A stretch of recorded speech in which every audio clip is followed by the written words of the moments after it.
ہو، اللہ کی دشمنی، اللہ سے محبت میں اللہ کے دشمنوں سے ہو، وہ نفرت نقصان دہ نہیں ہے بلکہ وہ اور ترقی کا ذریعہ ہے۔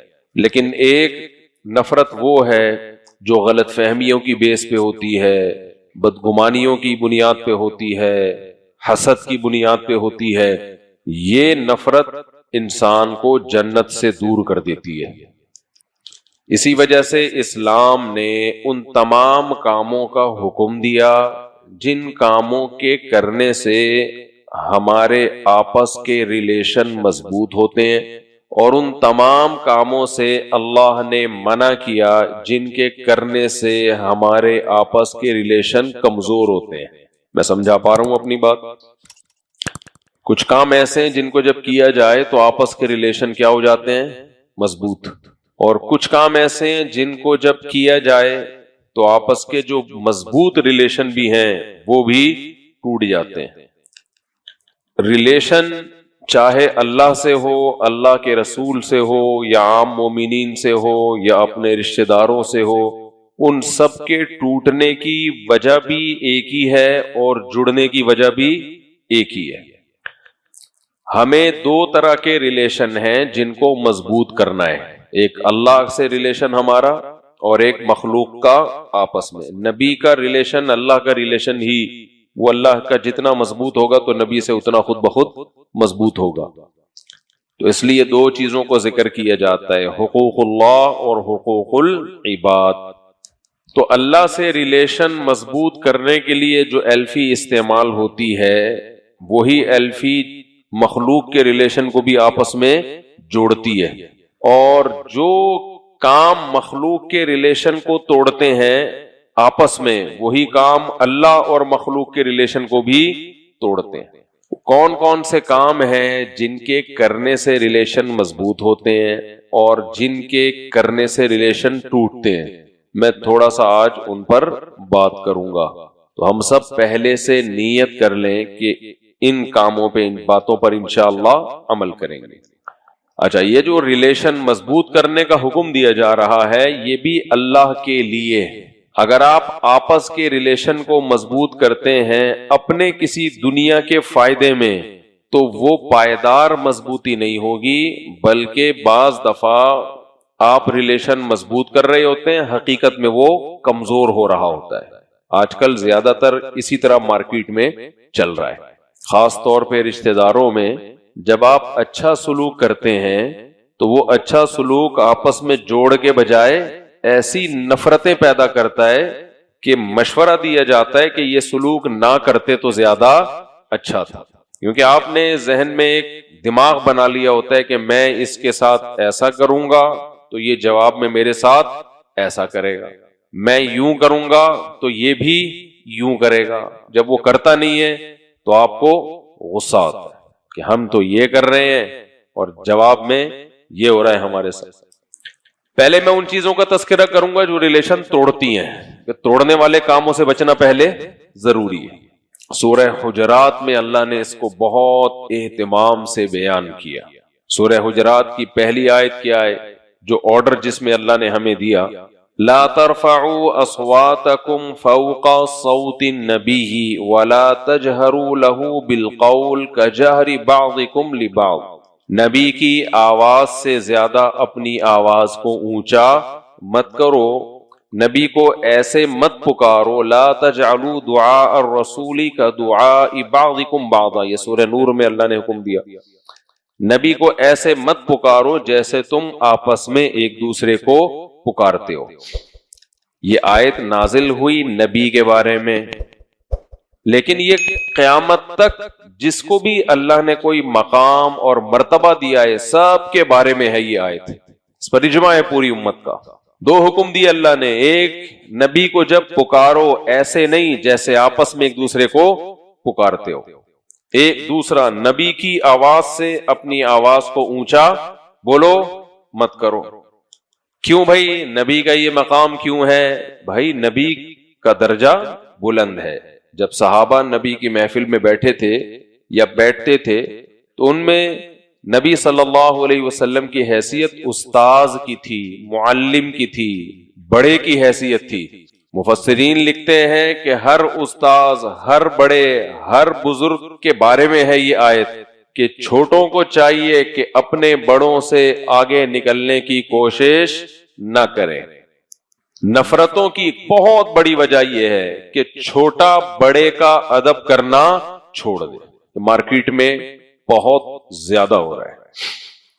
میں بار بار کہتا ہوں نا، ہیومن رائٹس، ویمن رائٹس. گوروں نے ایک وہ بنایا ہوا ہے رائٹس کے نام پہ، ایک ڈرامہ بنایا ہوا ہے کہ انسانوں کے حقوق اور خواتین کے حقوق، لیکن اس نے سارے انسانوں کو ایک ہی لاٹھی سے ہانکا ہے. چھوٹے بڑے کی کوئی تمیز، ادب گوری کی ڈکشنری میں ان کے ہاں نہیں ہے، کوئی اس کی ڈیٹیل نہیں ہے. ہمیں قرآن میں تفصیل ملتی ہے. جیسے میں نے یہ آیت پڑھی، اس کے علاوہ بھی آیتیں کہ جب آپ کسی بڑے کی محفل میں بیٹھے ہوں تو اس سے آگے نکلنے کی کوشش بولو نہ کریں. وہ بڑا آپ کا خاندان کا بھی ہو سکتا ہے، آپ کے ٹیچر بھی ہو سکتے ہیں، مسجد کا امام بھی ہو سکتا ہے جس کے پیچھے آپ نماز پڑھتے ہو، آپ کا کوئی بھی صاحب علم جس کا مقام اور مرتبہ آپ سے زیادہ ہے. آج ہوتا کیا ہے مارکیٹ میں، ہر آدمی کو حق بیان کرنے کا ہیضہ ہے. ایک تو حق بیان کرنا وہ ہے جو اللہ اس کے رسول نے حکم دیا، وہ تو اچھی بات ہے. ایک ہوتا ہے ہیضہ. ہیضے کا مطلب ہے بے موقع بات کو پھینکنا. موقع ہے نہیں، آپ سے کوئی مشورہ نہیں لے رہا، آپ سے کوئی پوچھ نہیں رہا، آپ نے اپنی ٹانگ سب سے اونچی رکھی ہوئی ہے. بے موقع مشورہ نہیں لیا جا رہا، لیکن آپ بغیر مشورے لیے لوگوں کو مشورے، اپنے بڑوں کو خاص طور پہ دے رہے ہیں. اور جب سامنے والے کو غصہ آتا ہے کہ بھائی تو اپنی اوقات دیکھ، تو بھائی حق بیان کرنا میرا فرض ہے. جب بے موقع حق بیان کیا جاتا ہے، اس حق کے بیان کرنے سے معاشرے کی اصلاح نہیں ہوتی، بلکہ معاشرے میں فساد پیدا ہوتا ہے، آپس میں نفرتیں پیدا ہوتی ہیں. اگلے کو یہ خیال آتا ہے کہ یہ مجھے نیچا دکھانا چاہتا ہے. صحابہ کرام کی مجلس میں جب کم عمر صحابہ بیٹھا کرتے تھے، احادیث سے یہ بات ثابت ہے، جب بڑوں کی کانورزیشن ہوتی تھی تو وہ جو عمر میں کم تھے وہ بیچ میں ان کو ٹوکتے نہیں تھے. ہاں کوئی بڑے جب پوچھتے کہ آپ کی اس کے بارے میں کیا رائے ہے، پھر وہ بتاتے. آج ہر آدمی کو بے موقع بولنے کا شوق ہے. وہ چاہتا ہے سب سے زیادہ کون بولوں، کون بولے، میں بولوں، مجھ سے پوچھو. چپ رہنا جانتے ہی نہیں ہے. اور شیطان ہر برائی پہ نا لیبل کیا لگاتا ہے، اسٹیکر بہت اچھے لگاتا ہے کہ بھئی میں برائی دیکھ کے خاموش نہیں ہوتا. کسی پہ ظلم ہو رہا ہو نا کسی کے اوپر، اس میں بھی پہلا اسٹیپ یہ ہے کہ آپ سب کے سامنے کسی کو رسوا نہ کریں، الگ لے جا کے سمجھائیں. آخری حد اس میں یہ کہ پھر جیسے تیسے ہو ظالم کا ہاتھ روکنے کی کوشش کریں. نارملی جو نہیں علی المنکر ہے تو اس میں آپ کو اپنے بڑے کو رسپیکٹ دینی پڑے گی. ابراہیم علیہ السلام کے واقعے سے ہمیں یہی سبق ملتا ہے. یا ابتی لما تعبد ما لا يسمع ولا يبصر ولا يغني عنك شيئا. دنیا میں شرک سے بڑا کوئی جرم ہو نہیں سکتا، اور صرف شرک نہیں بلکہ بت بنائے جا رہے ہیں، اس سے بڑا کوئی جرم ہو نہیں سکتا. ابراہیم علیہ السلام کے والد اتنا بڑا جرم کر رہے ہیں کہ اس سے بڑا جرم دنیا میں ہے نہیں، اور بیٹا اللہ کا خلیل اس وقت روئے زمین پر اس سے نیک انسان دنیا میں کوئی نہیں تھا. لیکن نصیحت کے لیے ابراہیم علیہ السلام نے یا اباتی، اے میرے پیارے ابا، پورے کلام میں کیا لفظ استعمال کیا ہے، رسپیکٹ دی ہے اپنے والد کو. سمجھ میں آ رہی ہے بات کہ نہیں آ رہی ہے؟ کتنی محبت سے لما تعبدو، آپ کیوں عبادت کر رہے ہیں ایسے پتھروں کی جو آپ کا کہ نفع اور نقصان کے مالک نہیں ہے. پورا سورہ مریم کا پورا رکوع اٹھا کے دیکھیں نا، کیسی محبت سے نصیحت. اور جب ابا نے دھمکیاں دینا شروع کر دی، لَأَرْجُمَنَّكَ وَاهْجُرْنِي مَلِيًّا، ابا کا ریپلائی کیا آ رہا ہے؟ دھمکیاں، کوئی دلیل سے جواب نہیں. ابا کہہ رہے میں پتھروں سے مار کے ہلاک کر دوں گا اے ابراہیم تجھے. پھر بھی ابراہیم علیہ السلام کی پیشانی پر لکیریں بولو نہیں آ رہی، بلکہ جواب میں کیا کہہ رہے ہیں؟ سلام علیک، آپ پر اللہ کی سلامتی ہو. سأستغفر لک ربی، اسباب کی دنیا میں تو نا امید ہو گیا کہ آپ کی بخشش ہو، لیکن اللہ سے دعا تو کی جا سکتی ہے. میں اپنے رب سے آپ کے لیے دعا مانگوں گا. انہ کان بی حفیہ، مجھ پر تو وہ رحم کرے گا نا، مشرک پر رحم نہیں کرتا، مجھ پر تو کرے گا، تو میری دعا سے اللہ کیا کرے گا؟ آپ کی بخشش. بعد میں اللہ نے خود ہی پابندی لگا دی کہ مشرک باپ کے لیے آپ کو دعا کرنے کی اجازت نہیں ہے. میرے پاس لوگ آتے ہیں نا، میرے ابا یوں، میرے ابا یوں، تو میں پھر کہتے ہیں کہ میں نے تو سنا دی اپنے باپ کو، کھری کھری سنا دی. اس اسٹائل دیکھو بھائی، کہہ رہے ہیں آپ کو پتا ہے تیرے بھائی کا میٹر جب گھومتا ہے میں تو نہ باپ کو دیکھتا ہوں نہ ماں کو دیکھتا ہوں. یہ اسٹائل ہوتا ہے. مفتی صاحب ہمارے جب میٹر گھومتا ہے میں نہیں دیکھتا سامنے میرا باپ ہے یا میرا دادا ہے. تو میں ان سے کہتا ہوں گدھا بھی یہی کچھ کرتا ہے. جب وہ چیختا ہے پورا ساؤنڈ اندر لے جا کے اسپیڈ کے ساتھ نکالتا ہے. اس کا بھی ایک فلسفہ ہے. خیر، تو جب وہ ساؤنڈ کھینچ کے پورے پاور کے ساتھ نکالتا ہے، ذرا سی بات کو گدھا کتنی بدتمیزی کے ساتھ پیش کرتا ہے. سب جانوروں کو بھوک لگتی ہے، کوئی نہ کوئی پرابلم ہر جانور کے ساتھ ہوتی ہے. بلی میاؤں میاؤں کرے گی، گھوڑا ہلائے گا تھوڑا سا، گائے بھیں بھیں کر جائے گی. لیکن وہی پرابلم جب گدھے کے ساتھ ہوتی ہے تو پوری سوسائٹی کو پرابلم میں ڈال دیتا ہے. اتنی بڑی پرابلم ہوتی نہیں ہے، ایسے چیختا ہے پورے پریشر کے ساتھ. تو وہ دیکھتا ہے کہ سامنے میرا باپ کھڑا ہے یا میرا ماموں کھڑا ہے یا میرا چاچا کھڑا ہے بھائی، یا پبلک کے حرام میں خلل واقع ہوگا، لوگ جاگ جائیں گے، ڈر جائیں گے، بچے رو جائیں گے. یہ دیکھتا ہے گدھا. بولتے کیوں نہیں بھائی، آپ تو انسان ہو ماشاءاللہ ہے. یہ دیکھتا ہے؟ نہیں دیکھتا. تو جو یہ کہا کرے نا میرا جب میٹر گھومتا ہے میں نہیں دیکھتا کہ سامنے کون ہے، آپ فوراً بول دیا کریں یار آج پتہ چلا آپ کیا ہو، گدھے ہو. یہ بول دیا کریں اس کو، محبت سے بولے، چیخے نہیں. بولے یار اچھا آئی سی، کہہ رہے آج مجھے پتا چلا کہ آپ کیا ہو، گدھے ہو. میں نے بہت دفعہ دیکھا ہے کہ بعض مجلس میں علماء بیٹھے ہوئے ہیں، بڑے لوگ بیٹھے ہوئے ہیں، درمیان میں کوئی نوجوان بولتا رہے گا بیچ میں. تو یہ بہت بری حرکت ہے. خاندان کے بڑے جب بیٹھے ہوئے ہیں، وہ باپ دادے ماں یہ سارے بڑے ہیں نا، آپ سے جب پوچھا جائے تو اپنی رائے پیش کر دیں. ورنہ کیسے رہیں بھائی، چپ بیٹھنا یہ ٹریننگ کا کام ہے، ورنہ یہ آسان نہیں ہے. اس کی ٹریننگ ہوتی ہے خانقاہوں میں. حضرت مفتی محمد شفیع صاحب، حضرت مفتی تقی عثمانی صاحب کے استاذ، ان کے پاس ایک شخص رہا کرتا تھا، بہت بولتا تھا ہر وقت. ہمارے اکابر کی عادت رہی ہے کہ جو اپنی اصلاح خود نہیں چاہتا تو زبردستی اس کی اصلاح نہیں کرتے، اس میں پھر فائدہ نہیں ہوتا اس سے. وہ جب محفل ہوتی وہ چپڑ چپڑ چپڑ چپڑ بولتا رہتا، پٹر پٹر. تو حضرت بھی سنتے رہتے، ادھر سے سنتے ادھر سے نکال دیتے. اللہ کی قدرت کے وہ پھر حضرت سے بیعت ہو گیا. حضرت مفتی شفیع صاحب رحمہ اللہ سے اصلاحی تعلق قائم کر لیا. جب بیعت ہوا ہے تو اس کا خیال یہ تھا کہ اب مجھے معمولات بتائیں گے، یہ بتائیں گے، اور مجھے مزید بولنے کی، یہ میں اپنی طرف سے وہ پیش کر رہا ہوں کہ یعنی حالات سے ایسا ہی لگتا ہے نا ایسے لوگوں کے، اب مجھے مزید بولنے کی ترغیب دیں گے کہ تم جب بولتے ہو بہت اچھا بولتے ہو، جتنا بول رہے ہو اسپیڈ بھی بڑھاؤ اور مقدار بھی بڑھا دو، کوانٹٹی بھی کوالٹی بھی بڑھا دو. کوالٹی کا مطلب یعنی اسپیڈ بڑھاؤ اس کی. تو جیسے ہی وہ جب بیعت ہوا نا تو کہنے لگا حضرت اب مجھے مرید ہونے کے بعد احکام بتائیں. فرمایا زبان کیا کر لو، بند، چپ بولو نہیں، کہیں بھی بیٹھو سنو، بس بولنے کو فوکس، بولو مت کرو، چپ بیٹھو. آج چپ بیٹھنا بہت مشکل ہے. کمنٹس میں لوگ اوٹ پٹانگ، جب تحقیق نہیں ہے مت کمنٹس کرو کسی چیز، نہ کسی کو اچھا کہو نہ کسی کو برا.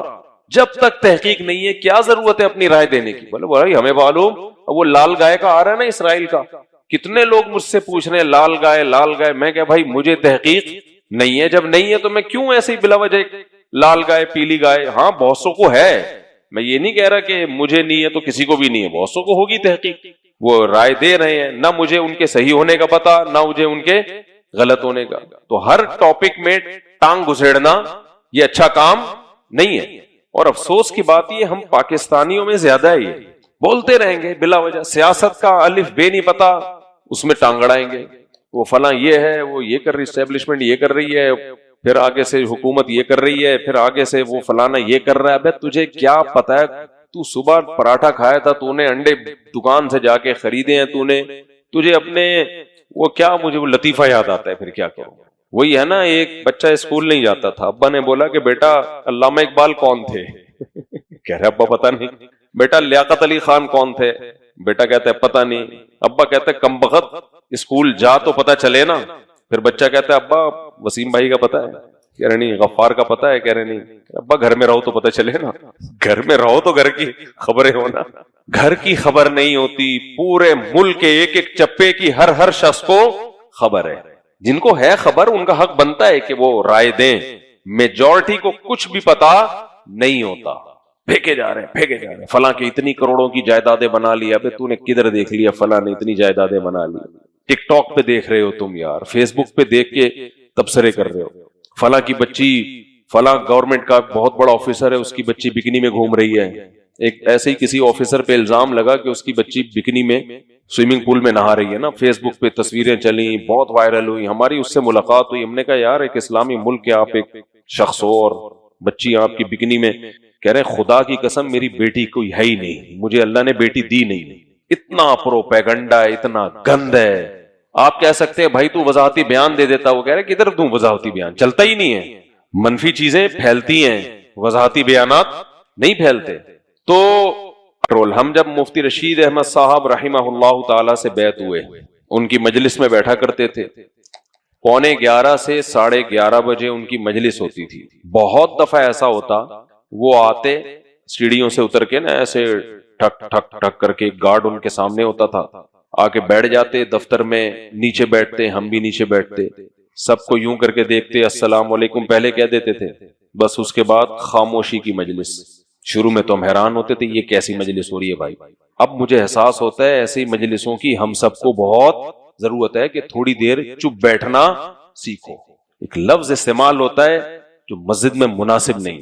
خارش کا لفظ سمجھ لیں آپ, خارش ہی ہے. ہم میں ہر شخص کو کیا ہے بھائی, بیٹھے گا نہیں چین سے, تھوڑی دیر نا چپ کر کے آرام سے بیٹھ جائے, نہ ہلے گا. یہ بے سکون ہونے کی علامت ہے. ہم جب بیٹھتے تھے نا حضرت کے یہاں, 1.25 گھنٹہ بعض دفعہ خاموش بیٹھے رہے, کچھ بھی نہیں. وہ پھر اپنے کام میں لگ جاتے تھے, سب کی چہروں کی طرف دیکھا, تھوڑا سا مسکرائے, کوئی خیریت پوچھ لی, بس 45 منٹ اپنا کام کرتے رہے, ہم آرام سے بیٹھے رہے. اٹھ کے چلے گئے, السلام علیکم, وعلیکم السلام. تو ہمیں اندازہ ہوا کہ بھائی یہ چپ بٹھانا بھی ایک ٹریننگ کی اس میں ضرورت ہے. پھر حضرت فرمایا کرتے تھے کہ جو چپ رہتے ہیں نا اور علم حاصل کرنے کو فوکس کرتے ہیں, جو زیادہ بولتا ہے نا سیکھتا نہیں ہے, سیکھتا وہ ہے جو زیادہ سنتا ہے. تو فرماتے تھے کہ جب علم انسان کو آتا ہے پھر وہ علم انسان سے زبردستی بلواتا ہے, نہ چاہتے ہوئے بھی انسان کیا کرتا ہے, بولتا ہے. وہ بولنا اچھا بولنا ہوتا ہے, سمجھتے ہو کہ نہیں سمجھتے ہو, وہ اچھا بولنا ہوتا ہے. بیان بھی جب کرتے تھے بڑے ٹھہر ٹھہر کے, کوئی جلدی نہیں ہے, ہر کام بہت اسپیڈ سے ہو رہا ہے آج, پھر بھی سست ہے قوم. دیکھو ایک اسپیڈ ہوتی ہے چستی کی وجہ سے, ایک اسپیڈ ہوتی ہے سستی کی وجہ سے, صورت دونوں کی ایک ہی ہے. میں ایک مثال سے بات سمجھاتا ہوں. ہمارے ایک دوست وضو کرتے تھے بیسن میں کھڑے ہو کے, حالانکہ ساتھ میں بیٹھنے کی جگہ تھی, جبکہ وہ سست تھے. اب کھڑے ہو کر وضو کرنا مشکل کام ہے, بیٹھ کے وضو کرنا بولو آسان.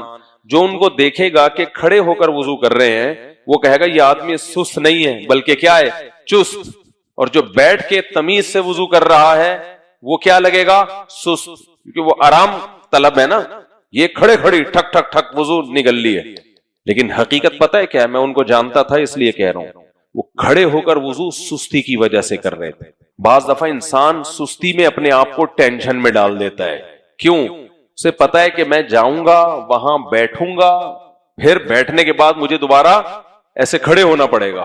تو چھوڑو یہ تکلف کی کیا ضرورت ہے کہ ادھر تمیز سے جا کے بیٹھو, نلکا کھولو, تسلی سے وضو کرو, پھر یہ تو گھٹنے جواب دے جائیں گے ایک دن میرے, ان کا گریز ختم ہو جائے گا. یوں کر کے پہلے بیٹھو پھر کیا ہو, کھڑے ہو, بہت ٹینشن والا کام ہے. تو اس ٹینشن سے بچنے کے لیے اپنے آپ کو ٹینشن میں ڈالا ہوا ہے. سمجھ رہے کہ نہیں سمجھ رہے؟ یہ طبیعت میں جل بازی ہے کہ بھئی جو کام سکون سے ہو جاتا, اب تو یہاں سے یوں کر کے ٹانگ لے جا کے رکھے گا بیسن کے اندر, لڑک گیا پیچھے کی طرف جا کے, ہڈی مڈی ٹوٹ گئی. میں یہ نہیں کہہ رہا جو بھی بیسن پہ وضو کر رہے ہیں سست ہوتے ہیں, بعض دفعہ چستی کی بھی علامت ہے کہ ابے کیا بیٹھو اور پھر کھڑے ہو, ٹھکا ٹھک کام. تو بعض لوگ چستی کی وجہ سے بیسن پہ وضو کرتے ہیں, لیکن بعض لوگ سستی کی وجہ سے کر رہے ہیں. اب یہ پتہ کیسے چلے گا؟ باقی زندگی سے پتہ چلے گا کہ ٹرخانے کی نیت ہے اس کی, یہ ایکٹیو ہے یہ آدمی. سمجھتے ہیں کہ نہیں سمجھتے؟ جب طبیعت میں قرار نہیں ہوتا نا, بس جلد بازی ہلڑ بازی, یوں کر لوں یوں کر لوں, یہ سستی کی علامت ہے. جس کی طبیعت میں چستی ہوتی ہے ہر کام دل لگی سے کرتا ہے, مزے سے کرتا ہے, ٹرخانے کی کوشش بولو نہیں کرتا. اور آسان مثال, آپ نے بچوں کو دیکھا ہوگا, کچھ بچے بڑے آرام سے اچھی رائٹنگ میں لکھتے ہیں, جب لکھتے ہیں نا بڑے مزے سے لکھتے ہیں. اور کچھ کیسے لکھتے ہیں, جب ان کو ہوم ورک دیا جاتا ہے یوں یوں کر کے جلدی جلدی اسپیڈ سے کر رہے ہوتے ہیں. دیکھنے میں یہ چست لگتے ہیں نا کہ کتنی اسپیڈ سے لکھ رہے ہیں, حالانکہ یہ سست ہوتے ہیں, یہ کام ٹرخا رہے ہیں اپنی سستی کی وجہ سے. سمجھتے ہیں؟ ان کو یہ ہوتا ہے موت آ رہی ہوتی ہے لکھتے ہوئے, موت آ رہی ہوتی ہے کچھ لکھتے ہوئے. تو یہ دیکھنے میں لگیں گے بڑے ایکٹیو ہیں, لیکن حقیقت میں یہ کیا ہوتے ہیں؟ سست ہوتے ہیں. تو دل نہیں لگ رہا کام میں تو ٹرخا رہے ہیں. کھانے کا بھی ایسا ہی ہے, کچھ لوگ ایسے چپڑ چپڑ چپڑ چبا کے کھا رہے ہوتے ہیں, ایک نوالا بھی اتنا نہیں ہے, دوسرا ہاتھ میں منہ کے قریب ہے, دیکھنے میں لگے گا بڑا ایکٹیو, حقیقت میں یہ کیا ہے؟ سست, ایک نمبر کا سست. ویسے تو ہر کام کو میں ایکٹیو ہونا چاہیے انسان کو, لیکن بعض دفعہ, ہمیشہ نہیں, بعض دفعہ صورت چستی کی ہوتی ہے, حقیقت میں وہ سستی ہوتی ہے. سمجھتے؟ یہ بڑا اتنا زیادہ اس کو گہرائی میں جانے کی ضرورت نہیں. آپ پھر ایسا نہ ہو کہ سارا دن یہی چیک کرتے رہے یہ سستی ہے یا چستی ہے. بعض نظر دماغ آدمی کا نا نارمل رہے جیسے, یہ تو میں ایک مثالوں سے کچھ سمجھانے کی کوشش کر رہا ہوں کہ ہر کام کو پراپر وے میں تمیز سے کرنا یہ چستی کی علامت ہے, یہ انسان کے ایکٹیو ہونے کی علامت ہے. ہاں, اتنا تسلی سے کرنا کہ کام ہی نہ کرے. جیسے ہمارے ایک کارپینٹر آ گیا تھا, میں نے مرغیوں کا ڈڑبا بنانا تھا, تو کارپینٹر کو جب بلایا تو اس نے شروع میں تو مجھے لگا یہ بہت ایکوریسی کے ساتھ کام کرے گا نا, ایک ایک کیل اٹھا کے فاتحہ پڑھتا, درود شریف, ایسا لگ رہا تھا بڑی تمیز سے نا, یہ بہت ہی کوئی خاندانی چیز بنانے والا. لیکن مجھے اندازہ ہو گیا ایک دن میں کہ یہ بہت بڑا سست آدمی ہے, اور یہ 6 مہینے, ایک ہفتے کا کام 6 مہینے میں لے جائے گا. یہ سستی ہے. ابے تو کام کر. میں اس کے پاس بیٹھتا خیریت پوچھنے کے لیے, تو مجھ سے گپ شپ شروع کر دیتا. ویسے ہی میں بات کر رہا ہوں تو مجھ سے بات, وہ کام چھوڑ گئے, جو فون آ رہا ہے تو پھر فون پہ لگا ہوا ہے. پھر ایسے آدمی کو دل کرتا ہے کہ آدمی کھینچ کے 2-4 لگائے, بولے بھائی تو یہ نیمبو ویمبو چٹائے اس کو, کہ یار اس کام کو فوکس کر, ٹک ٹک ٹک نمٹا اس کام کو. سست آدمی بہت بری چیز. اگر کوئی عید کی نماز پڑھنا چاہے تو تھوڑی ہوگی. تو اسی طرح یاد رکھیں, جیسے اللہ نے قربانی کا حکم دیا یہ بتانے کے لیے کہ اس حکم پر وہی عمل کریں گے جو مجھے اپنا رب سمجھتے ہیں, تو اللہ نے اسلام میں حکم دیا کہ جو کنوارا زنا کرے چوک پہ کھڑا کر کے اسے 100 کوڑے لگاؤ. میں نے 2-3 ہفتے پہلے بیان میں کہا تھا نا, وَكَذَلِكَ جَعَلْنَاكُمْ أُمَّةً وَسَطًا, اللہ نے اس امت کو معتدل امت بنایا ہے, بیلنسڈ, نہ ادھر نہ ادھر. بعض مذاہب میں جو ہے نا وحشیانہ پن سکھایا جاتا ہے, اس میں انسانی حقوق ہے ہی نہیں, اور بعض میں حقوق اتنے زیادہ ہیں کہ مجرموں کو سزا دی نہیں جاتی. پوری دنیا میں پھانسی کی سزا ختم کی جا رہی ہے.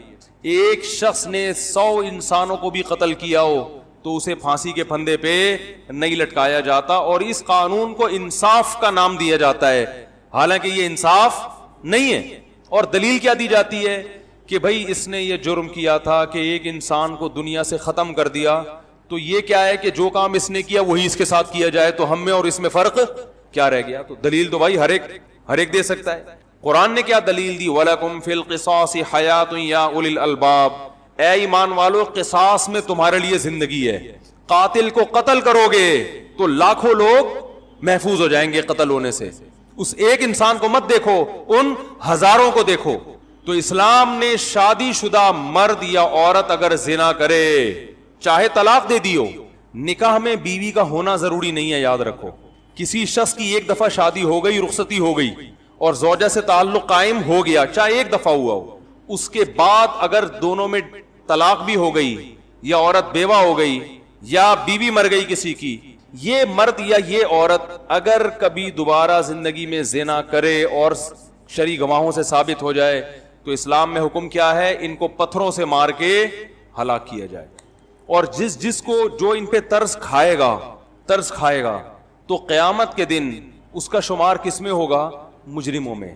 وہ اس سے بڑی سزا کا مستحق ہوگا قیامت کے دن, کیونکہ اللہ کہتے ہیں کہ مجھ سے زیادہ مخلوق پر مہربان کوئی نہیں ہے, لہذا تمہیں مجھ سے آگے نکلنے کی ضرورت بولو بھائی نہیں ہے. تو اپنے مزاج کو شریعت کے مطابق کریں, شریعت سے آگے نکلنے کی کوشش نہ کریں. لا تقدموا بین یدی اللہ ورسولہ, اے ایمان والو اللہ اور اس کے رسول سے آگے بڑھنے کی کوشش نہ کرو. کوئی غیر مسلم اگر اعتراض کرتا ہے کہ یہ کیسی سخت سزا ہے کہ پتھروں سے مار کے ہلاک کیا جاتا ہے, تو آپ اسے بتا دیں بھائی یہ ہم نے نہیں دی, ہم اگر دے رہے ہوتے نا تو ہم پہ اعتراض کرتے. یہ سزا متعین کرنے والا کون ہے؟ ہمارا رب ہے, خدا نے دی ہے. تو وہ کہے گا بھائی میں تو تمہارے رب کو نہیں مانتا, تو آپ بولو آپ نہیں مانتے مگر ہم مانتے ہیں. تو جو مانتا ہے وہ اس کو کرنا پڑے گا. اس پہ بحث کرو کہ ہم مان کے صحیح کر رہے ہیں یا غلط کر رہے ہیں. ہم جو اس کو رب مانتے ہیں اور قرآن کو اللہ کی کتاب اور رسول صلی اللہ علیہ وسلم کو اللہ کا پیغمبر مانتے ہیں, اس ماننے میں ہم صحیح ہیں یا غلط ہیں؟ آؤ اس پر بحث کرو, ہم دلائل سے ثابت کریں گے کہ یہ ماننے میں ہم برحق ہیں. تو جب مان لیا تو پھر اللہ جب کوئی حکم دے گا تو پھر اس کے لیے لاجک تلاش کرنے کی ہمیں ضرورت نہیں ہے. سب سے بڑی لاجک یہی ہے کہ اللہ کا حکم ہے بس. رہا یہ مسئلہ کہ ٹھیک ہے اللہ نے کوئی حکم دیا اتنا سخت, ہمیں سمجھ میں لاجک نہیں بھی آتی تو ہم نے عمل کرنا ہے, لیکن کوئی تو حکمت ہوگی نا اللہ کی نظر میں. اللہ کی نظر میں رجم کی جو سزا ہے کہ شادی شدہ مرد یا عورت زنا کرے اسے پتھروں سے مارو, اس کی وجہ کیا ہے؟ اللہ کو زنا کا جرم پسند نہیں ہے, اللہ کو نفرت بہت ہے. کسی بھی جرم کی نوعیت کی جو سزا ہے اس پہ اشکال اس وقت ہوتا ہے کہ جب سزا زیادہ دی جا رہی ہو اور جرم بولو ہلکا ہو. زنا آپ کی نظر میں ہلکا جرم ہو سکتا ہے, اللہ کی نظر میں ہلکا جرم نہیں ہے. اللہ کہتے ہیں مارو اس کو, عبرت کا نشان بناؤ. اور یہاں یہ بھی حکم ہے وَلَا تَأْخُذْكُمْ وَلْيَشْهَدْ عَذَابَهُمَا طَائِفَةٌ مِّنَ الْمُؤْمِنِينَ, ان کے عذاب کو مسلمانوں کی ایک جماعت کھلی آنکھوں دیکھے. بند کمرے میں مارنے کی اجازت بولو نہیں ہے. کسی نے یہ بھی اعتراض کیا کہ جب مار نہیں ہے تو گولی سے مار دو, پتھروں سے مارنے کی کیا ضرورت ہے؟ اللہ کا جو غضب زنا پر آتا ہے نا, وہ غضب پتھر سے ماریں گے تو اللہ کا غضب ٹھنڈا ہوتا ہے, گولی سے مارنے میں اللہ کا غضب ٹھنڈا نہیں ہوتا. یہ حکمت ہے, سمجھ میں نہیں آ رہی؟ پتھر سے ماریں گے تو اللہ کا غضب, اللہ کو زانی پہ غصہ اتنا ہوتا ہے. اور اللہ کا یہ وعدہ بھی ہے کہ یہ سزا اگر زانی کو مل گئی اور اس کے دل میں ندامت ہو گئی تو آخرت کی سزا بولو بھائی معاف ہے, پھر آخرت کی معاف ہے, تبھی پھر اسے تانا دینے کی اجازت نہیں.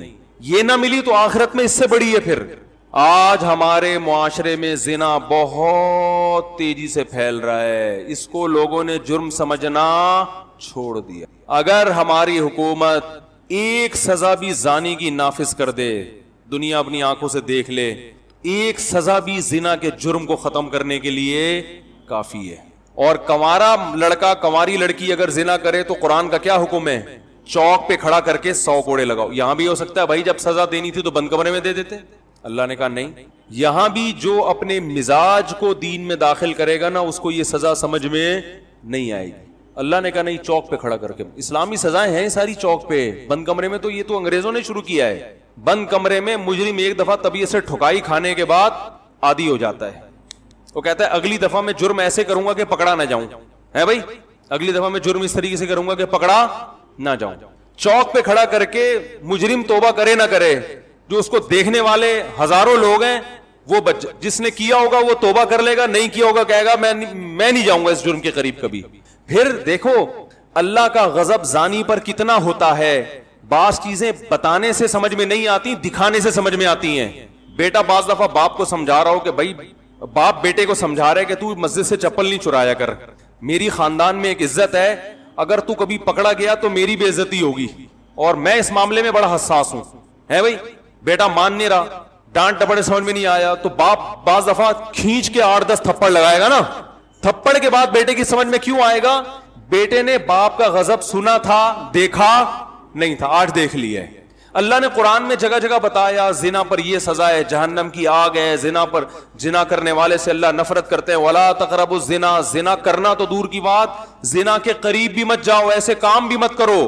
کسی لڑکی سے دوستی لگانا, ہیلو ہائی کرنا, یہ سب چیزیں زنا کے قریب لے کے جائیں گی. مت کرو مت کرو مت کرو. اللہ کو انہو کانا فاحشتن، بہت بڑی بے حیائی ہے. سب کچھ اللہ نے سمجھایا, اللہ نے بتایا کہ مجھے بڑا غضب آتا ہے, مگر اللہ نے دکھایا نہیں ہے. جب کوئی زنا کرے تو اللہ حکومت وقت سے کہتے ہیں کہ تم میرے زمین پر نائب ہو, اس کو پکڑ کے زمین میں گاڑ کے پتھروں سے مار کے ہلاک کرو سب مل کے. تو یہاں اللہ کا غضب صرف بتایا نہیں جا رہا بلکہ دکھایا جا رہا ہے. جب یہ منظر لوگ دیکھیں گے تو جہاں زنا کرنے والے پر ترس آئے گا, وہیں ساتھ ساتھ یہ بھی دماغ میں بیٹھے گا کہ اللہ کو زنا کرنے والے پر کتنا غضب آتا ہے. اللہ کے غضب کو دیکھیں گے, اس سے زنا کی نفرت پیدا ہوگی دل کے اندر, جو کہ آج ختم ہو چکی ہے. اتنا آسان ہو گیا زنا کرنا, اتنا آسان ہو گیا, میں حیران ہوتا ہوں. آج یونیورسٹی کے لڑکے لڑکیوں کو بیوقوف بنا بنا کے شادی کے لارے رپے دے دے کے ان کے ساتھ زیادتی کر رہے ہیں. ان کے ماں باپ کو, لڑکیوں کے والدین کو پتہ بھی نہیں ہوتا گھر میں, اور جب طبیعت سے دل بھر جاتا ہے اور شادی کے لارے رپے دیے ہوئے ہوتے ہیں, جب نکاح کا ٹائم آتا ہے تو ٹوپیاں کرانا شروع کر دیتے ہیں.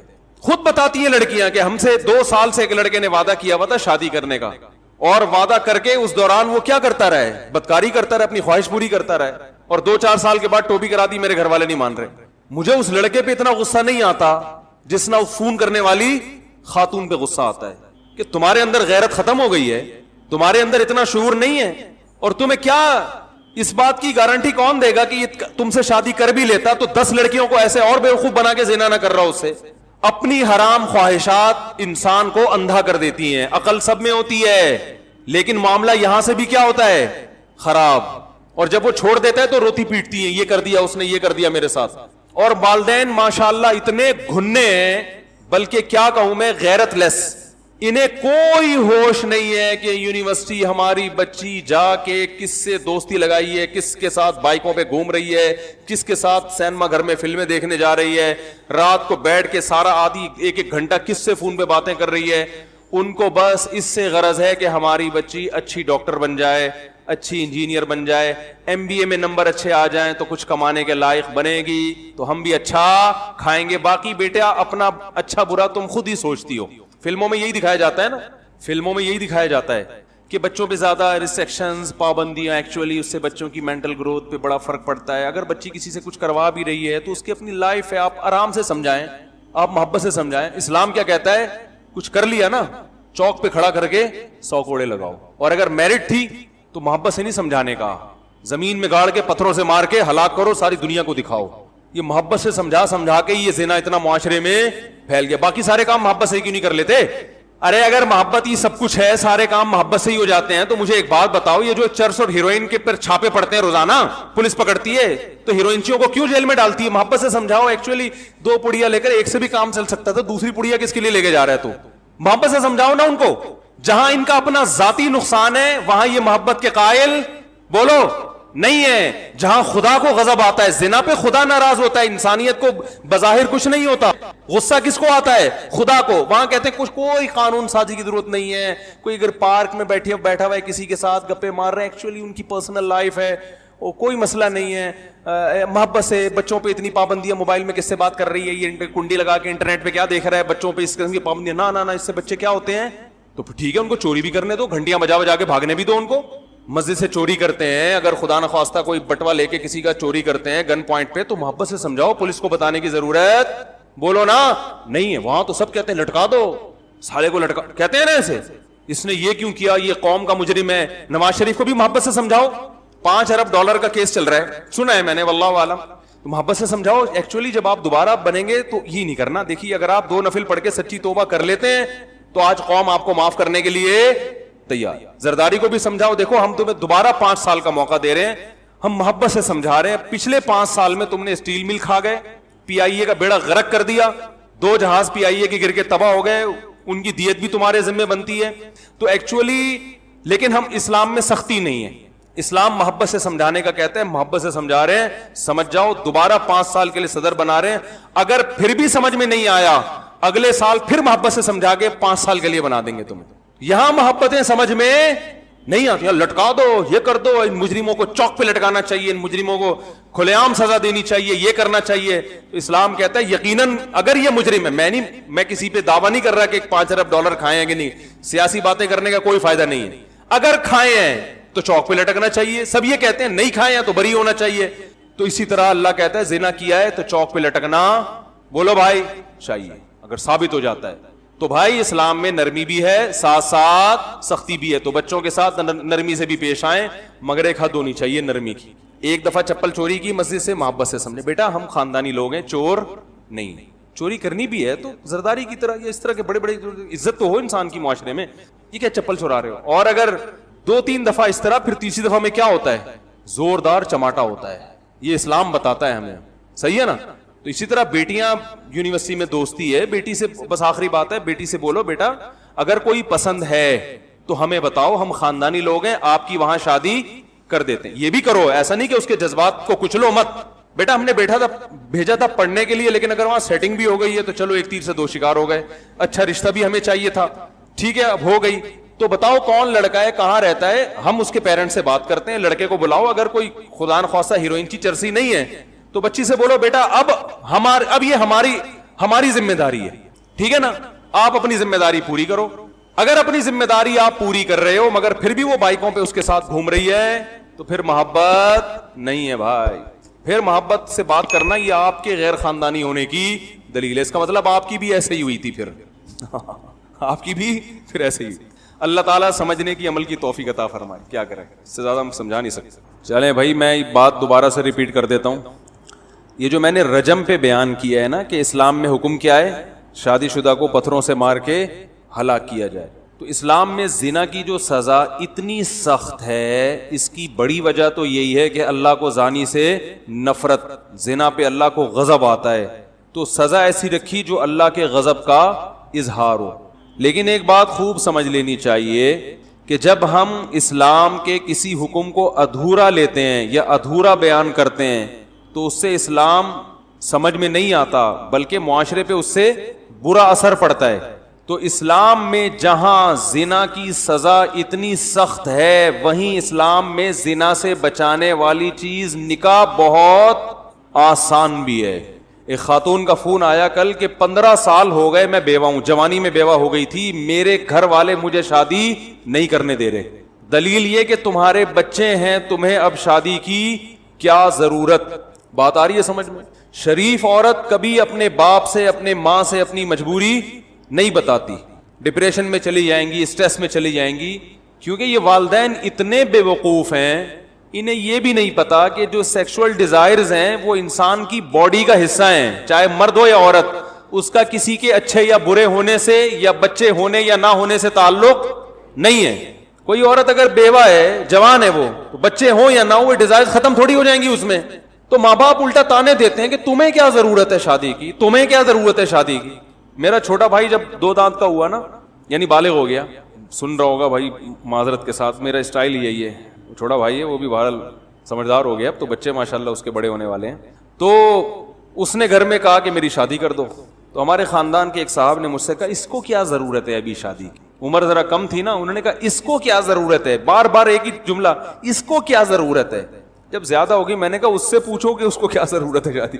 روٹی وہ کھا رہا ہے, کباب وہ کھا رہا ہے, پراٹھے وہ کھا رہا ہے, انڈے وہ کھا رہا ہے, دودھ وہ پیتا ہے, تو ضرورت پھر بھی نہ ہو تو اس کا مطلب بھائی یہ تو مسئلہ کیا ہے, پراٹھوں کا فالٹ ہے یا پھر بندے میں فالٹ ہے. یا تو پراٹھے صحیح نہیں کھا رہا, وہ پراٹھے بھی کھا رہا ہے, انڈے بھی کھا رہا ہے, پھر بھی شادی کا دل نہیں چاہ رہا, تو یہ انڈے کا فالٹ نہیں ہے, یہ پراٹھوں کا فالٹ نہیں ہے, یہ کیا ہے, بندے میں ہی فالٹ ہے. جو درمیان کی جنس ہوتی ہے نا, وہ جتنے بھی انڈے پراٹھے کھا لیں ان میں یہ ڈیزائر پیدا نہیں ہوتی. وہ اس لیے کھاتے ہیں کہ وہ بوجھ اٹھائیں. دیکھو خچر جو ہے نا, خچر جتنا بھی کھلا دو گے اس کے جسم میں اس کے باڈی میں طاقت آئے گی وزن اٹھانے کے لیے, اور کسی کام کا نہیں ہے. تو نسل نہیں بڑھتی خچروں سے, نسل یا تو گدھے سے بڑھے گی یا گھوڑے سے بڑھے گی, ایسا ہی ہے نا. خچر جو ہے نا وہ تو نسل نکالی اس لیے جاتی ہے کہ یہ شرافت کے ساتھ بس ایک ہی کام کرے, وزن اٹھائے, تبھی وہ ہوتا بڑا پاورفل ہے. خچر جو ہے نا بہت بوجھ اٹھا لیتا ہے. تو جتنی گھاس کھلاؤ گے, دانا کھلاؤ گے, ساری وہ اس کا بوجھ اٹھانے میں استعمال ہوگا, نسل بڑھانے میں استعمال نہیں ہوگا. انسان اگر مرد ہے یا عورت ہے تو جو کھائے گا تو جہاں بازوؤں میں طاقت پیدا ہوگی وہاں اس کی ڈیزائرز بھی بڑھیں گی, اس کو شادی کا شوق بھی پیدا ہوگا, چاہے وہ نیک ہو, برا ہو, شریف ہو. اس کا نیکی برائی سے یا شرافت سے کوئی تعلق نہیں ہے, بلکہ شریف میں زیادہ ہوگا یہ, اس لیے کہ اس کی تو سوچ بکھری نہیں رہی ہے نا, اس کی تو غلط جگہوں پہ وہ خواہش استعمال ہی نہیں ہو رہی ہے. تو یہ بڑا ہمارے معاشرے کا ایک فالٹ ہے کہ لڑکی بیوہ ہو گئی, طلاق ہو گئی, تو ماں باپ کہتے ہیں بس ہم نے پہلے کرا دی تھی, اب ہماری ضرورت نہیں ہے, نہ تمہیں ضرورت ہے, صبر کرو. یہ بالکل غلط ہے. ڈپریشن میں جاتی ہیں, اسٹریس میں جاتی ہیں, زنا پہ لگ جاتی ہیں. تو ہوتا یہ ہے کہ ہم نے زانی کی جو سزا ہے وہ تو اسلام سے لے لی, بیان کیا کہ زانی کی سزا یہ کہ شادی شدہ عورت جو بیوہ بھی ہو, طلاق یافتہ بھی ہو, زنا کرے گی تو پتھروں سے مار کے ہلاک کرنے کا حکم ہے. تو جہاں پتھروں سے مار کے ہلاک کرنے کا حکم ہے وہاں یہ بھی حکم ہے کہ اس کی شادی آسان ہونی چاہیے. فلا تعضلوهن ان ينكحن ازواجهن. اللہ فرماتے ہیں قرآن میں سورہ بقرہ میں, کسی عورت کو طلاق ہو یا بیوہ ہو, اگر وہ کہیں شادی کرنا چاہے تو اسے مت روکو. اجازت نہیں ہے تمہیں روکنے کی اس کو, بچے چھوٹے چھوٹے ہوں یا بڑے بڑے ہوں, اپنی عمر سے بڑے آدمی سے کر رہی ہو یا چھوٹے سے. یہ بھی بڑی مصیبت ہوتی ہے کہ بیوہ عورت ہے, اس کو کوئی بڑی عمر کا آدمی نہیں مل رہا, جوان آدمی سے کر رہی ہے. اس پہ لوگ کہتے ہیں ہائے ہائے توبہ توبہ, شرم نہیں آتی, اپنے سے بچے کی عمر سے شادی کر رہی ہے. یہ تانے دیتے ہیں, ارے تمہارے بچوں کی عمر کا ہے وہ تمہارا میاں, تمہیں شرم نہیں آتی اس سے شادی کرتے ہوئے؟ بچوں کی عمر کا ہے تو آدمی نا. کیا ہو گیا بھائی, آپ کی سمجھ میں نہیں آ رہا تو معاشرے کی سمجھ میں کہاں سے آئے گا؟ او بھائی اس کے پسند آ گیا اپنے سے, وہ 40 سال کی اسے 20 سال کا پسند آ گیا, 20 سال والا بھی اس پہ راضی ہے, تو تمہیں کیوں تکلیف ہو رہی ہے؟ مجھے غصہ اس پر آ رہا ہے. حضرت خدیجہ کی عمر 40 سال تھی, 2 دفعہ بیوہ ہو گئی تھی, نکاح کیا نبی صلی اللہ علیہ وسلم سے جو کنوارے بھی تھے اور 15 سال چھوٹے تھے عمر میں. تو اس کا مطلب آپ کو یہ شادی بھی پسند نہیں ہے, تو پھر تو اپنے ایمان کی خیر منانی چاہیے نا. تو بھائی بیوہ لڑکی ہو گئی, طلاق ہو گئی, یا ویسے ہی کنواری ہے 40 سال کی ہو گئی, اگر اس کو آفس میں کوئی پسند آتا ہے 20 سال کا لڑکا اس سے شادی کرنا چاہتا ہے, تو آپ کو کباب میں ہڈی بننے کی اجازت نہیں ہے, نہ اس لڑکے کے باپ کو نہ لڑکی کے باپ, کسی کو بھی اجازت نہیں ہے. اگر کوئی کباب میں ہڈی بنے تو اس کا مطلب زنا کا راستہ ان کے لیے کھول رہا ہے. تو جہاں 100 کوڑے زانی کو لگنے چاہیے, 90 کوڑے ان کم بختوں کو بھی لگنے چاہیے. میری حکومت آ گئی نا, اگر میں وزیر اعظم بن گیا, جو کہ کوئی چانس نہیں ہے, خواب دیکھنے پر گورنمنٹ نے کوئی پابندی لگائی ہے, کوئی ٹیکس لگتا ہے؟ فرض کرو میں وزیر اعظم بن گیا, تو جو جس لحاظ سے بھی نکاح میں رکاوٹ بن رہا ہے نا, زانی کو سزا بعد میں دوں گا, ان کم بختوں کو چوک پہ پہلے سزا دوں گا. لڑکا شکایت لے کر آئے نا کہ میرے ابا مجھے شادی نہیں کرنے دے رہا, حالانکہ میں اپنے خرچے پہ کر رہا ہوں, کہوں گا ابا کو لے آؤ مارکیٹ میں کس کو لے آ؟ ابا کو لے آ. لڑکی کہے گی میں طلاق یافتہ ہوں, بیوہ ہوں, میری عمر 50 سال ہو گئی, میرے بچے بڑے, میں نانی بن گئی. ایک خاتون نے کہا کہ میں نانی بن گئی ہوں, میں شادی کرنا چاہتی ہوں, میں بیوہ ہوں اور میری بیٹی کی شادی ہو گئی تھی تو بچہ بھی پیدا ہو گیا, لیکن میں جوان ہوں. 16 سال میں شادی ہو گئی تھی اس کے, ہیں بھائی 18 سال میں بچی ہو گئی, بچی جیسے ہی بالغ ہوئی ہے اس کی شادی کر دی, اس کی کمبختی آئی بھی تھی, یہ جوانی میں نانی بن گئی. اب لوگ اس کی جوانی کو نہیں دیکھ رہے, اس کے نانی ہونے کو دیکھ رہے ہیں. نہیں آ رہی بات؟ لوگ یہ نہیں دیکھ رہے کہ جوان ہے, لوگ کیا دیکھ رہے ہیں؟ نانی ہے. نانی بن گئی, تجھے شادی کرتے ہوئے شرم نہیں آ رہی؟ اللہ کے بندے ہو, نانی بن گئی, کوئی یہ تانے نہیں دیتا کہ پراٹھے کھاتے ہوئے شرم نہیں آ رہی. بھائی جیسے جوانی میں 2 پراٹھے کھاتی تھی, ابھی بھی ناشتے میں کتنے پراٹھے کھا رہی ہے؟ کیونکہ پراٹھے 1 کھانے یا 2 کھانے, اس کا دادا یا نانا ہونے سے تعلق نہیں ہے, اس کا تعلق اس سے کہ جوان ہے یا بوڑھے ہیں. آپ اگر جوان ہیں 2 پراٹھے کھا سکتے ہیں اپنے خرچے پہ, آپ بوڑھے ہو گئے تو 1 کی بھی اجازت, بولتے کیوں نہیں بھائی؟ نہیں, اس کا تعلق جوانی سے ہے. اور بچے پیدا ہونے سے انسان بوڑھا تھوڑی ہوتا ہے, نہ عورت بوڑھی ہوتی ہے نہ آدمی بوڑھا ہوتا ہے. اور بچہ پیدا ہو گیا, اس کی شادی ہو گئی تو اس سے بھی آپ کے بڑھاپے کا کوئی تعلق نہیں ہے. پھر آپ کی بیٹی کی اولاد ہو گئی تو اس سے بھی آپ کے بڑھاپے کا کوئی تعلق. ارے بولتے کیوں نہیں یار؟ الحمدللہ میری بیٹی جیسے ہی بالغ ہوئی میں نے اس کی شادی کر دی, ابھی بھی میرے اندر شادی کے جذبات اسی طرح موجود ہیں, 4تھی شادی کے. بھائی میں اپنی بچی کی شادی نہیں کرتا تو بھی میں ایسے ہی تھا, شادی کرتا تو بھی میں ایسے ہی, بلکہ نہ کرنے میں بوڑھا ہونے کا خطرہ جلدی ہوتا ہے. نہ کرتا تو ٹینشن سے کیا ہوتا, بڑھاپا جلدی آتا ہے نا یار, بچی کی شادی نہیں ہو رہی, رشتے نہیں ہو رہے. ہونے سے تو اور جوان ہو جاتا ہے, ماں بھی جوان ہو جاتی ہے, باپ بھی جوان ہو جاتا ہے. یار ایک ٹینشن کیا ہو گئی, ٹینشن تو نہیں کہنا چاہیے, ایک ذمہ داری پوری ہو گئی. تو اب مجھے ایک بات بتاؤ کہ ایک عورت کے بچی پیدا ہوئی, اس بچی کو بالغ ہوتے ہی اس نے شادی کر دے, اس کے بھی اولاد ہو گئی, تو جیسے اس عورت کی خوراک پہ کوئی اثر نہیں پڑے گا, معدہ اسی طرح مضبوط ہے, آنکھیں اسی طرح دیکھ رہی ہیں, چشمہ نہیں لگا, تو اس کا مطلب اس میں جوانوں والی تمام کوالٹیز موجود ہیں. تو جیسے جوان عورت کو نکاح کی ضرورت ہوتی ہے, اس کی ڈیزائرز پوری نہیں ہوتی نکاح کے بغیر, اسے بندہ چاہیے, تو ایسے ہی ایک عورت اگر جوانی میں نانی بن جائے, دادی بن جائے, پرنانی بن جائے, تو اس کو نہیں دیکھا کرو, یہ دیکھا کرو کہ یہ جوان ہے. ہمارا معاشرہ جوان ہونے یا نہ ہونے کو نہیں دیکھتا. بات آ رہی ہے سمجھ میں؟ بلکہ اگر بوڑھی بھی ہو گئی ہے پھر بھی شادی کرنا چاہتی ہے تو بھی ٹھیک ہے, کیونکہ نکاح کا مقصد صرف ڈیزائرز پوری کرنا نہیں ہوتا, اپنی تنہائی دور کرنا بھی ہوتا ہے. آپ کہہ سکتے ہیں بچوں میں رہ کے تنہائی دور کریں, صحیح ہے نا, بہن بھائیوں میں بیٹھے. تو یہ مشورہ آدم علیہ السلام کو دیتے تھے جب وہ جنت میں گئے تھے کہ آدم علیہ السلام آپ جنت میں دنیا کی ہر نعمت آپ کو ملی ہوئی ہے, فرشتوں سے بیٹھ کے گپ شپ لگائیں, آپ اللہ سے اولاد مانگیں. آپ کیا مانگ رہے ہیں؟ اللہ سے بیوی مانگ رہے ہیں, ٹھیک ہے. اور جنت میں آپ کو کس چیز کی کمی ہے جو آپ کو ایک عدد بیگم چاہیے؟ ساری چیزیں تو یہاں مل رہی ہیں آپ کو. آدم علیہ السلام کا کیا کہتے جواب میں؟ ہم سے کہتے بھائی اپنی تقریریں اپنے پاس رکھو, سب کچھ ہے مگر شریک حیات نہیں ہے. تو شریک حیات جس طرح سے تنہائی دور کرتی ہے وہ اولادیں دور نہیں کرتی. اس سے آدمی دل کی بات کہہ سکتا ہے. تو عورت کو بعض دفعہ بڑھاپے میں بھی بندہ چاہیے ہوتا ہے. بھائی کوئی ایک بوڑھے آدمی آئے میرے پاس, کہنے لگے کہ مجھے کوئی رشتہ بتا دیں. میں نے کہا بھائی آپ اس عمر میں فرشتوں کا امکان زیادہ ہوتا ہے, رشتے کے چانسز ذرا کم ہو جاتے ہیں. انہوں نے کہا میں پہلے بتا دوں, میری نیت صرف اور صرف یہ ہے کہ میری تنہائی دور ہو جائے. بچے سارے جاب میں ہیں, باہر ہیں, کوئی اپنے اپنی بیگموں کے ساتھ وہ جو ہے نا وہ کوئی باہر جا رہا ہے, کوئی کہیں کہاں رہ رہا ہے, تو وہ سب مشغول ہیں. ٹھیک ہے مجھے ٹائم دیتے ہیں, لیکن کہہ رہے ہیں میں صرف ایک مصلی بچھاؤں گا, خود بھی نماز پڑھوں گا اور اس کو بھی نماز پڑھوں گا. واقعی تنہائی میں آپ تہجد پڑھیں وہ مزہ نہیں ہے. مصلی پہ آپ کے ساتھ کوئی کھڑی بھی ہو, بے شک وہ بوڑھی ہو, تو انسان کا دل لگتا ہے عبادت میں. بوڑھا آدمی کہتا ہے یار مجھے ایک نماز کے لیے بیوی چاہیے جو میرے ساتھ نماز پڑھ لیا کرے. میں نے کہا بڑی اچھی سوچ ہے. میں نے کہا کوئی دیکھتے ہیں ایسی خاتون مارکیٹ میں کوئی ملی جن کو ایک عدد اس قسم کا کیونکہ مصلی بچھانے والی بوڑھیاں بھی ایک ونس اپون اے ٹائم ایک دفعہ کا ذکر ہے.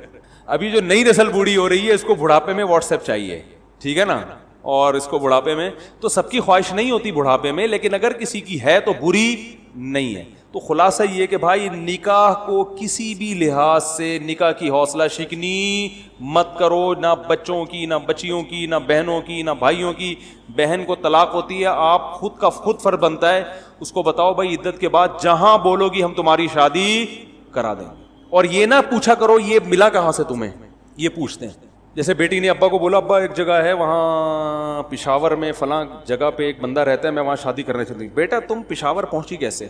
وہ اس انکوائری میں لگ جاتے ہیں, ٹھیک ہے, وہاں پہنچی کیسے تم, تمہارا وہاں لنک کیسے ہوا؟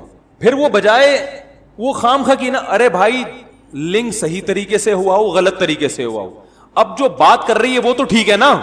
دیکھو ایک بچے کی جیب سے چرس کی پڑیا آپ نے نہیں نکالی, پینٹ میں تھی, اس نے خود ابا کو لا کے دے دی, ابا یہ چرس میری پینٹ سے نکلی ہے اس کو پھینک دیں. اس کا مطلب یہ بچہ غلط بولو نا نہیں. اب آپ بجائے اس کے کہ بچے کا شکریہ ادا کریں, بچے کو اپریشیٹ کریں, بیٹا بہت اچھا, آئندہ بھی کبھی پتلون سے اس طرح کی کوئی چیز نکلے تو مجھے لا کے دینا, بجائے اس کے کہ آپ نے کہا یہ تو بتا تیری پینٹ میں آئی کہاں سے, یہ پہلے تو یہ بتا. اس کا مطلب تو چرسیوں میں اٹھتا بیٹھتا ہے. تو اس کا مطلب آپ بچے کو نیکی پہ پروموٹ کرنے کے بجائے آپ اس کی حوصلہ شکنی کر رہے. وہ کہے گا ابا غلطی ہو گئی جو میں نے چرس آپ کو پکڑا دی, آئندہ ہیروئن کی پڑیا بھی نکلے گی تو آپ کو نہیں بتاؤں گا, خود ٹیسٹ کرنے کی کوشش کروں گا. تو بھائی دو ہی ہو سکتی ہیں, یا تو اس نے خود بازار سے خریدی ہو یا کسی نے غلطی سے رکھ دی ہو. غلطی سے رکھ دی ہے تو ویسے ہی مجرم نہیں ہے, بازار سے خریدی تھی تو مجرم تھا, لیکن جب آپ کو لا کے پکڑا دی تو اس کا مطلب جرم سے اس نے توبہ بولو بھائی کر لی ہے. اب نہیں, وہ برا نہیں ہے, اب آپ اس کو برا نہیں کہہ سکتے کہ کہاں سے آئی تھی, یہ کیا تھا. تو معاشرے سے برائی کو لوگ ختم نہیں کرنا چاہتے. تو اسی طرح آپ کی بیٹی نے اگر کہہ دیا ابا فلاں علاقہ ہے, پشاور ہے یا کوئی اور لاہور ہے یا کوئی بھی جگہ ہے, وہاں ایک بندہ ہے, لڑکا ہے, مجھے پسند ہے, آپ بجائے اس کے کہ لڑکے کی انکوائری کرو, مناسب ہے تو کر دو, نہیں ہے تو نہیں کرو, بجائے اس کے کہ بیٹی کی تفتیش میں لگ گئے آپ, ٹھیک ہے, یہ کہاں سے آیا تیرے پاس, یہ کیوں. بھائی غلط ہوا یا صحیح ہوا, غلط طریقے سے رسائی ہوئی ہوگی یا صحیح طریقے سے. اگر صحیح طریقے سے ہوئی ہے تو قابل ملامت نہیں ہے, غلط طریقے سے ہوئی ہے تو بیٹی اس کا مطلب آگے غلط نہیں کرنا چاہ رہی, حرام دوستی